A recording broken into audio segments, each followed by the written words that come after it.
નમસ્કાર વિદ્યાર્થી મિત્રો, સરસ્વતી ગ્રુપ ઓફ એજ્યુકેશન દ્વારા ચાલતા આ ઈ લર્નિંગ પ્રોગ્રામમાં હું બ્રિજેશ સાકડેચા આપ સૌનું હાર્દિક સ્વાગત કરું છું.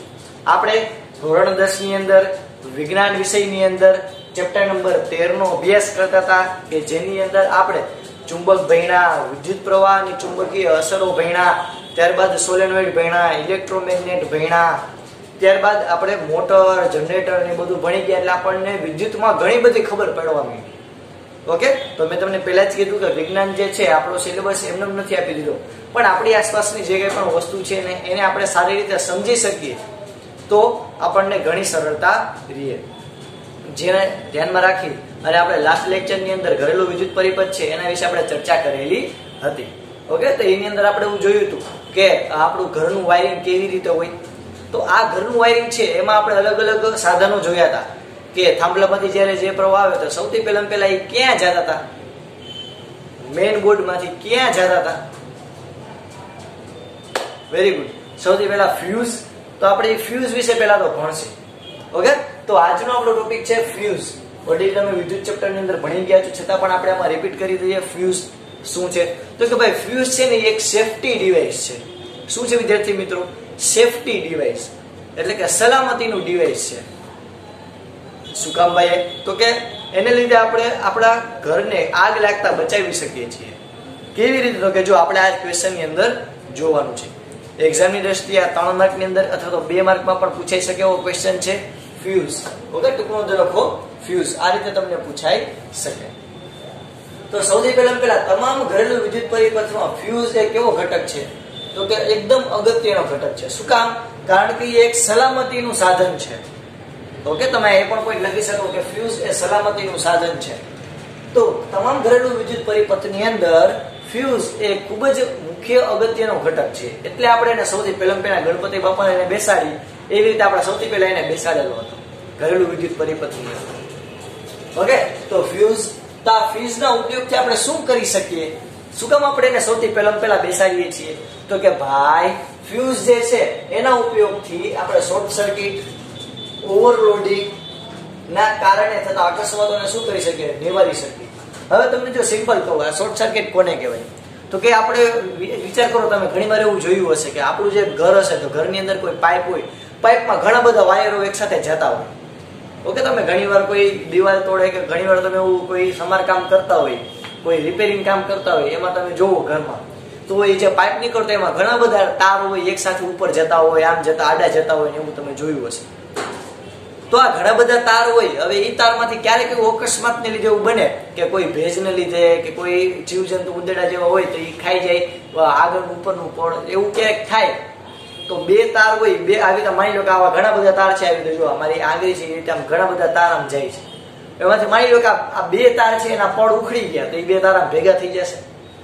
તો એ બે તાર ભેગા થયા તો ત્યાં વિદ્યુત પ્રવાહ જે છે એ શું થઈ ગયા? ભેગા થઈ ગયા. તો બે વિદ્યુત પ્રવાહ ભેગા થઈ ગયા તો ત્યાં સ્પાર્ક થાય એટલે કે આગ લાગવાની શક્યતા આવી. ઓકે, તો એને લીધે કહેવાય ને કે બિલ્ડિંગમાં કે એવી રીતે ઘણી જગ્યાએ ઘરમાં એમાં આગ લાગી શકે. તો આને કહેવાય શોર્ટ સર્કિટ. શોર્ટ સર્કિટ એટલે શું? તો કે ત્યાં તિખારા પડવો, તમે ઘણી વાર એવું જોયું હશે. તો શોર્ટ સર્કિટ એટલે શું? તો કે બે તારો એ ભેગા થઈ જાય. બીજું છે ઓવરલોડિંગ. જો આ શબ્દ વાંચો, ઓવર એટલે વધારે અને લોડિંગ એટલે લોડ લેવું, ખેંચવું. તો ઓવરલોડિંગ એટલે વધારે ખેંચવું. એટલે કે તમે માની લો કે આપણે પરિપથ હોય, એમાં પ્લગ હોય, એમાંથી 5 એમ્પિયર વિદ્યુત પ્રવાહ આવતો હોય. હવે 5 એમ્પિયર વિદ્યુત પ્રવાહ આવતો હોય ત્યાં તમે કોઈ વધારે વિદ્યુત પ્રવાહ જોતું હોય એવા સાધનને લ્યો. જેમ કે માની લો કે મારી પાસે કોઈ એક એવી ઇસ્ત્રી છે કે જે ઇસ્ત્રી 30 એમ્પિયર કરંટ લે. કેટલો? 30 એમ્પિયર. તો મારા પ્લગમાંથી કેટલા આવે છે? 5 એમ્પિયર. હવે તો કઈ ઇસ્ત્રીના હું પ્લગ સાથે જોડું તો એ કેટલા એમ્પિયર ખેંચશે? એકી સાથે 30 એમ્પિયર ખેંચશે. તો એકી સાથે બધો વિદ્યુત પ્રવાહ છે એ પરિપથમાં આવશે. એને લીધે એ તાર હોય, તાર બધા બળી જવાની શક્યતા રહી. ઓકે, તો આ ઘટનાને શું કહેવાય? ઓવરલોડિંગ. એકી હામટું ખાઈ લેવું એના જેવું. તો શોર્ટ સર્કિટ અને ઓવરલોડિંગ આ બે ઘટના જે છે એને લીધે ઘણા બધા અકસ્માતો જેમ કે આગ લાગે. ઓકે, તો આવા બધા અકસ્માતો છે એને આપણે નિવારી શકીએ જો આપણે ફ્યુઝનો ઉપયોગ કરેલો હોય તો. અને આ કરીએ જ છીએ અને કરવો જ પડે.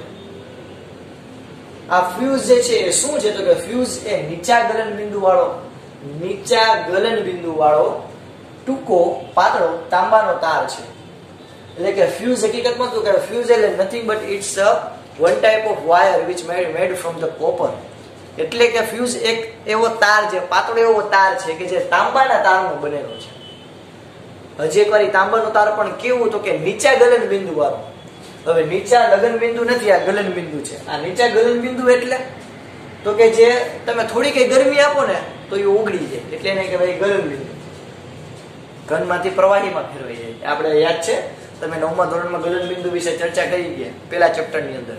તો આ ગલન બિંદુ એટલે કોઈ પદાર્થ ઘનમાંથી પ્રવાહીમાં ફેરવાય. ઉત્કલન બિંદુ એટલે પ્રવાહીમાંથી વાયુમાં ફેરવાય. તો આપણે તો ગલન બિંદુની વાત કરીએ એટલે કે જે તાર હશે ઘન સ્વરૂપમાં હશે, સોલિડ સ્ટેટમાં હશે, એને આપણે ગરમ કરીએ તો કેમાં પ્રવાહીમાં ફેરવાઈ જશે, ઓગળી જાય. એટલે તો ફ્યુઝ એ નીચા ગલન બિંદુ વાળો. નીચા ગલન બિંદુ વાળો એટલે તો કે તમે એને થોડું કઈ ટેમ્પરેચર વધારે આપો, થોડું કઈ તાપમાન વધારે આપો તો એ ઓગળી જાય. આ એવો પ્રકારનો ટૂંકો એકદમ પાતળો તાર છે. એટલે જો હકીકતમાં ફ્યુઝ કામ કઈ રીતે કરશે તો કે આપણે એ સમજવાની ટ્રાય કરીએ. તો ત્યાં સુધી આપણે પહેલા તો શું જોયું તો કે ફ્યુઝ એ તમામ વિદ્યુત પરિપથમાં સૌથી અગત્યનો મુખ્ય ઘટક છે. એક પ્રકારનો સલામતી ઘટક તરીકે પણ કામ કરે છે. ફ્યુઝ નો ઉપયોગ ક્યાં તો કે શોર્ટ સર્કિટ અને ઓવરલોડિંગની કારણે થતા જે અકસ્માતો છે એને આપણે નિવારી શકીએ. ફ્યુઝ એ શું તો કે એક તો નીચા ગલન બિંદુ વાળો ટૂંકો પાતળો તાર, તાંબાનો તાર છે. હવે જો એ કેમ કામ કરશે તો કે પરિપથમાં અમુક નિશ્ચિત મર્યાદાથી વિદ્યુત પ્રવાહ વધી જાય. એટલે ક્યારેક એવું બને આ શોર્ટ સર્કિટને કારણે કે ઓવરલોડિંગને કારણે પરિપથ હોય, પરિપથ એટલે આખી એક લાઈન હોય, એ લાઈનમાં અમુક હદ કરતા, હવે આપણે જે લાઈન લીધો ને વાયર લીધો હોય ને, વાયર તમે જયારે દુકાનદાર પાસેથી લ્યો ત્યારે આપણે કહીએ કે ભાઈ મને 5 એમ્પિયર કેપેસિટી વાળો તાર આપો. એટલે એ જે આપણને તાર આપે, જે વાયર આપે, એ વાયર વધારેમાં વધારે કેટલો તાર ખમી શકે એટલે કે વધારેમાં વધારે 5 એમ્પિયર ખમી શકે. એના કરતા વધારે વિદ્યુત પ્રવાહ આપો તો ત્યાં ભસ્મીભૂત થઈ જાય, એટલે કે બળી જાય. તો અહીંયા આપણને એવું કીધું કે જે પરિપથમાં અમુક નિશ્ચિત મર્યાદા એટલે કે અમુક નિશ્ચિત લિમિટ કરતા વધારે વિદ્યુત પ્રવાહ આવે તો શું થાય તો કે તેને કારણે જે ફ્યુઝ હોય એ ઓગળી જાય. કારણ કે માની લો કે જો સમજો કે આ આપણી એક લાઈન હતી અને અહીંયા આપણે કોઈ ફ્યુઝ જોડ્યું. યાદ છે આપણે આવી રીતે ફ્યુઝ જોડ્યો તો ઘરેલું વિદ્યુત પરિપથ. તો અહીંયાથી માની લો કે વધારે વિદ્યુત પ્રવાહ આવ્યો, વધારે વિદ્યુત પ્રવાહ આવ્યો તો વિદ્યુત પ્રવાહ વધારે આવશે. તો આપણે આ પહેલાના ચેપ્ટરમાં એવું ભણ્યા હતા, યાદ કરો કે આવું આપણે ભણ્યા હતા કે ઉષ્મા ઉર્જા ઉત્પન્ન થતી ઉષ્મા બરાબર શું થાય તો કે I²RT. યાદ છે આપણે સૂત્ર ભણ્યા હતા I²RT, અથવા તો આવું આપણે સૂત્ર ભણ્યા હતા IVT. આના પરથી આપણે શું કહી શકીએ તો કે H ચલે છે I. એટલે કે જેમ વિદ્યુત પ્રવાહ વધારે આવશે તેમ ઉષ્મા વધારે ઉત્પન્ન એટલે કે ગરમી વધારે ઉત્પન્ન થશે. તો જેમ વિદ્યુત પ્રવાહ વધારે આવશે તેમ ગરમી વધારે ઉત્પન્ન થશે, ઉષ્મા વધારે ઉત્પન્ન થશે. તો અહીંયા આમાં જ્યારે વિદ્યુત પ્રવાહ વધુ આવે એટલે વધુ ઉર્જા આવે, H વધુ થઈ જાય એટલે કે વધુ ઉષ્મા ઉર્જા, વધુ તાર ગરમ થઈ છે. તો જેવો તાર ગરમ થાય તો આપણે તો અહીંયા નીચા ગલન બિંદુ વાળો પદાર્થ લીધો હતો એટલે ફ્યુઝ જેવું ગરમ થશે ભેગો શું થઈ જશે, ઓગળી જાય બિચારો. તો આ ઓગળી ગયો તો જો પરિપથ કેવો થઈ ગયો, બ્રેક થઈ ગયો, તૂટી ગયો. તો જેને કારણે આ વધારે વિદ્યુત પ્રવાહ આગળ જશે નહીં અને આપણા સાધનોને નુકસાન પહોંચાડશે નહીં. ઓકે, તો પરિપથમાં અમુક નિશ્ચિત મર્યાદાથી વિદ્યુત પ્રવાહ વધી જાય તો આ ફ્યુઝ શું થઈ જાય, ઓગળી જાય. કે જેથી પરિપથ કેવો બને, ખુલ્લો બને, કે જેને કારણે વિદ્યુત પ્રવાહ જે વધારે વિદ્યુત પ્રવાહ તો આગળ જતો અટકી જાય. હવે તમને સમજાવ્યું વિદ્યાર્થી મિત્રો શું કે આપણે પાતળો તાર લેવો પડે. તમે ફ્યુઝમાં તાંબાનો એવો પાતળો તાર લ્યો ને તો એ ફટાફટ ઓગળી જાય. ઓકે, ક્યારે ફ્યુઝમાં એવું નહીં કરવાનું કે જાડો હટિંગ જેકાનો બહુ જાડો તાર લઈ જવાનો, તો ફ્યુઝ ક્યારે ફટાફટ ઓગળી શકશે નહીં. વિદ્યુત પ્રવાહ ગમે તો વધારે ફ્યુઝ ન ઓગળે, બધું બળી જાય પણ ફ્યુઝ ન બળે, બધું બળી જાય પણ ફ્યુઝ ન બળે, એવું કરવાનું નથી. ઓકે, એટલે અહીંયા કેવો હતો કે એકદમ પાતળો એવો તાર લેવાનો.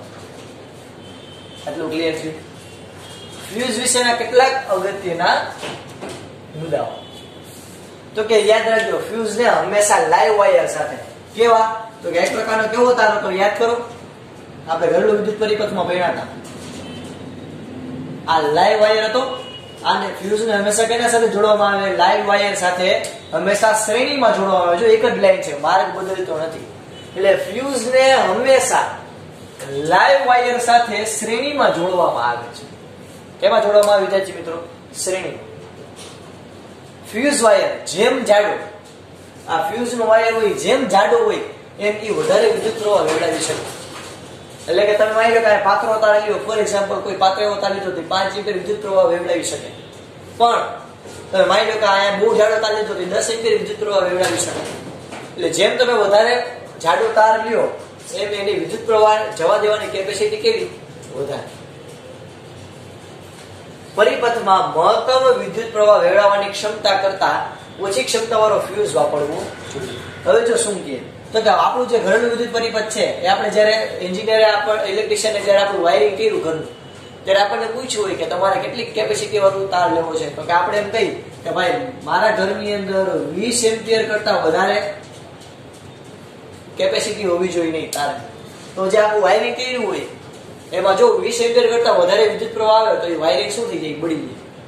એટલે આપણે આને કહેશી કે પરિપથનું મહત્તમ વિદ્યુત પ્રવાહ વેવડાવવાની ક્ષમતા કેટલી છે? તો કે 20 એમ્પિયર. કોઈની 10 એમ્પિયર હોઈ શકે, કોઈની 12 એમ્પિયર હોઈ શકે. અલગ અલગ જેવો તમે વાયર લીધો એ પ્રમાણે થાય. તો આપણે માની લો કે એક વાયર લીધા ને એની આખું વાયરિંગ કર્યું. હવે એ વાયરની વિદ્યુત પ્રવાહ વેવડાવવાની ક્ષમતા, વિદ્યુત પ્રવાહને પસાર કરવાની ક્ષમતા કેટલી છે? 20 એમ્પિયર. એને કરતા વધારે વિદ્યુત પ્રવાહ તો તાર બળી જાય. તો આપણે એવું રિસ્ક ન લેવાય. આપણે ફ્યુઝ કેટલા એમ્પિયર નો લેવાય? તો કે આપણે ફ્યુઝ લેવાય 18 એમ્પિયર. એટલે કે આ તાર જે હોય એ તારના વિદ્યુત પ્રવાહ વેવડાવવાની ક્ષમતા કરતા ઓછી ક્ષમતા વાળો ફ્યુઝ લેવાય. એટલે કે આપણને ખબર હોય કે તારનો છે 20 એમ્પિયર વિદ્યુત પ્રવાહ ખમી શકશે, તો આપણે રિસ્ક ન લેવાય. આપણે 18 એમ્પિયર નો ફ્યુઝ લઈ લેવાય કે જેથી 18 એમ્પિયર કરતા વિદ્યુત પ્રવાહ વધે તો ફ્યુઝ બળી જાય, કઈ થાય નહીં. હવે તમારે અહીંયા માની લો કે તમારે 25 એમ્પિયર નો ફ્યુઝ ન લેવાય. નતર આમાંથી જો વિદ્યુત પ્રવાહ વેવડાવશે તો ફ્યુઝ ઓગળશે નહીં પણ તારને નુકસાન પહોંચશે. કારણ કે તાર તો મહત્તમ 20 એમ્પિયર જ ખમી શકે. તમે 25 એમ્પિયર આપ્યું તો એ તાર આખું બળી જાય અને આગે લાગે. ઓકે, તો હંમેશા યાદ રાખવાનું કે જે વાયર જે હોય, તાર હોય, તારની મહત્તમ વિદ્યુત પ્રવાહ વેવડાવવાની ક્ષમતા કરતા ઓછી ક્ષમતા વાળો ફ્યુઝ વાપરવામાં આવે. પછી 15 એમ્પિયર 18 એમ્પિયર ગમે એટલો લ્યો પણ 20 કરતા ઓછા રાખવા. માની લો કે આપણા વિદ્યુત પ્રવાહ વેવડાવવાની ક્ષમતા તારની માની લો કે 10 એમ્પિયર છે, તો ફ્યુઝ કેટલો લેવાનો? 5 એમ્પિયર નો, 8 એમ્પિયર નો, 9 એમ્પિયર નો, 10 અથવા તો 10 કરતા વધારે લેવાનો નહીં. ઓકે, એટલે પરિપથમાં મહત્તમ વિદ્યુત પ્રવાહ વેવડાવવાની ક્ષમતા કરતા ઓછી ક્ષમતા વાળો ફ્યુઝ વાપરવો જોઈએ. હવે તો કે જો મસ્ત મજાની બે આકૃતિ આપી છે. આ જે છે એ નાના સાધનોમાં વપરાતા ફ્યુઝની રચના છે કે બે ધાતુના સંપર્કો છે. એટલે કે બે ધાતુની આવી વાટકા જેવું છે ગોળ ડબીઓ, એની વચ્ચે સાવ પાતળો એવો ફ્યુઝનો તાર રાખેલો હોય, સાવ પાતળો એવો તાંબાનો તાર રાખેલો હોય. ઓકે, આ તમે લેપટોપ હોય, પીસી હોય, એટલે કે કોમ્પ્યુટર હોય, સીપીયુ, એ બધામાં તમે આવા નાના નાના અમથા ફ્યુઝ જોયા હશે. એ આવી રીતે હોય. ઓકે, આ ધાતુના જોડાણ છે. આ વચ્ચે આ કાચની નળી હોય અને એની વચ્ચે નાનો અમથો ફ્યુઝનો તાર એટલે કે વાયર રાખેલો હોય છે. એવી જ રીતે અહીંયા તમે જુઓ તો આ ફ્યુઝનો આ જે છે એસી મેન્સમાં વપરાતો ફ્યુઝ. એટલે કે આપણા ઘરમાં જે ઓલું આખું મીટર બોર્ડ હોય એ મીટર બોર્ડમાં જે ફ્યુઝ રાખેલો હોય તમે જોયા હશે, સફેદ કલરના હોય, એ આવી રીતે રાખેલા હોય. ઓકે, તો અહીંયા જો આ જે બોર્ડ હોય ત્યાંથી આવી રીતે તાર રાખીને આવી રીતે અહીંયા ફિટ કરે. તમને આ જે બ્લુ આખો પોર્શન જોવો છે એ ફ્યુઝ વાયર છે. આ બંને ધાતુના જોડાણ છે અને આ અવાહક એટલે કે પ્લાસ્ટિકનું બનેલું હોય જનરલી. ઓકે, પ્લાસ્ટિક એ એક આધાર છે. તો આ એસી મેન્સમાં વપરાતો ફ્યુઝ છે, આ કાચની નળીમાં વપરાતો ફ્યુઝ છે. તો આ આખું ફ્યુઝનું થયું એક સલામત રચના છે.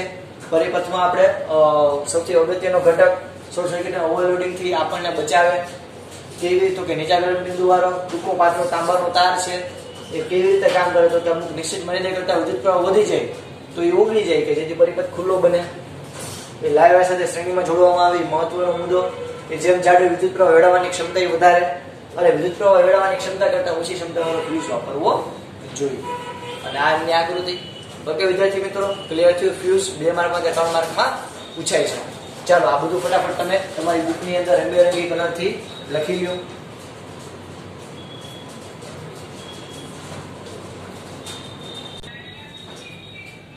ચાલો તો હવે આપણે બે વસ્તુ સમજીએ, શોર્ટ સર્કિટ અને ઓવરલોડિંગ, જે આપણે હમણાં પહેલાના ક્વેશ્ચનની અંદર ડિસ્કસ કરી. તો શોર્ટ સર્કિટ કોને કહેવાય? તો મેં તમને કીધું કે બે કોઈ તાર હોય, એ બે તાર કોઈ સર્કિટની અંદર જતા હોય. જેમ કે માની લો ફોર એક્ઝામ્પલ અહીંયા કોઈ બે તાર છે, ઓકે, ફોર એક્ઝામ્પલ આ લાઈવ વાયર છે અને આ ન્યુટ્રલ તાર છે. તો આવી રીતે બે તાર હોય, એ લાઈવ વાયર અને ન્યુટ્રલ વાયરનું પ્લાસ્ટિકનું અવાહક આવરણ કોઈ કારણોસર, એ પછી કોઈ પણ કારણ હોઈ શકે, એના લીધે તૂટી જાય, ત્યારે બે વાયર કાં તો સીધી રીતે અને કાં તો વાહકના સંપર્ક દ્વારા શું થાય? ભેગા થઈ જાય. એટલે કે આ કઈ કઈ ઘટનાને કારણે આનું અવાહક પડ છોડાઈ જાય.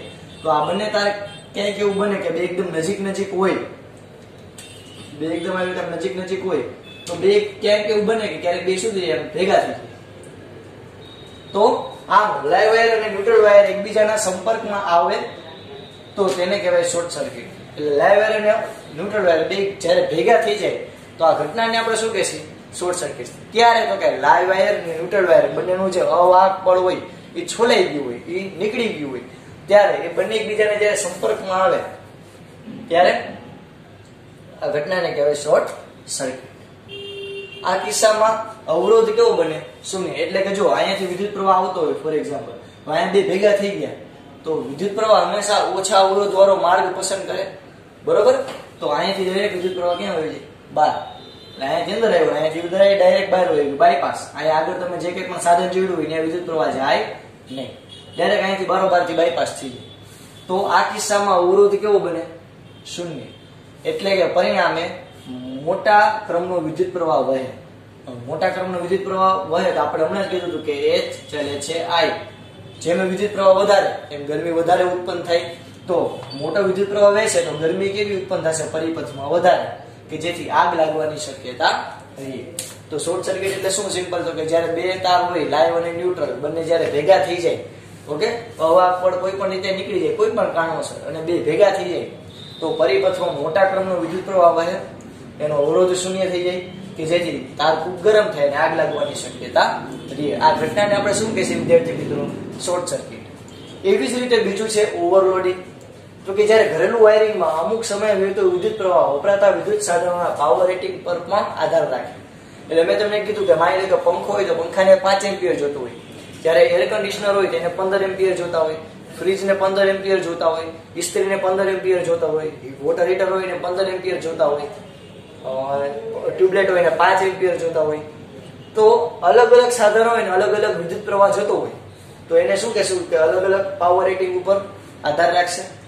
જો ઉચ્ચ પાવર રેટિંગ એટલે કે વધારે વિદ્યુત પ્રવાહ જતો હોય એવા સાધનો જેવા કે વિદ્યુત ઇસ્ત્રી, વિદ્યુત હીટર, એર કન્ડિશનર ને એક સાથે ચાલુ કરવામાં આવે, બધાને તમે એકેરે ચાલુ કરો તો પરિપથમાં બહુ મોટો વિદ્યુત પ્રવાહ જોઈ, એટલે બહુ મોટો વિદ્યુત પ્રવાહ શું કરશે? ખેંચશે. એટલે પરિપથમાં એકી સાથે ઘણા મોટા ક્રમનો વિદ્યુત પ્રવાહ શું થઈ જાય? ખેંચાય. આ ઘટનાને શું કહેવાય? ઓવરલોડિંગ. જેના તાર ગરમ થવાથી આગ પણ લાગી શકે, કારણ કે એકી સાથે ઘણો બધો વિદ્યુત પ્રવાહ કોઈ તારમાંથી આવતો હોય તો એકી સાથે ઘણો બધો વિદ્યુત પ્રવાહ આવશે તો અગેન આ ફોર્મ્યુલા ઉપરથી વધારે ઉષ્મા ઉત્પન્ન થશે, કે જેને કારણે આગ લાગી શકે. તો આ બે ઘટના થઈ, શોર્ટ સર્કિટ અને ઓવરલોડિંગ. ઓકે વિદ્યાર્થી મિત્રો, તો આઈ હોપ બધાને આ ક્લિયર થયું હશે. ફ્યુઝ, શોર્ટ સર્કિટ અને ઓવરલોડિંગ. તો આજના લેક્ચરમાં આપણે જેટલું પણ કહી રહ્યા છીએ બધું તમારે તમારી પાકી બુકમાં એકવાર અને રફ બુકમાં એકવાર લખવાનું છે, આવી રંગબેરંગી ચતરંગી બોલપેનથી. ઓકે વિદ્યાર્થી મિત્રો, અહીં સુધી રાખીએ. જય ભારત, જય હિન્દ. ચાલો બધા એકી સાથે આ લખી લેજો, શોર્ટ સર્કિટ અને ઓવરલોડિંગ. ચાલો બધા લખી લેજો.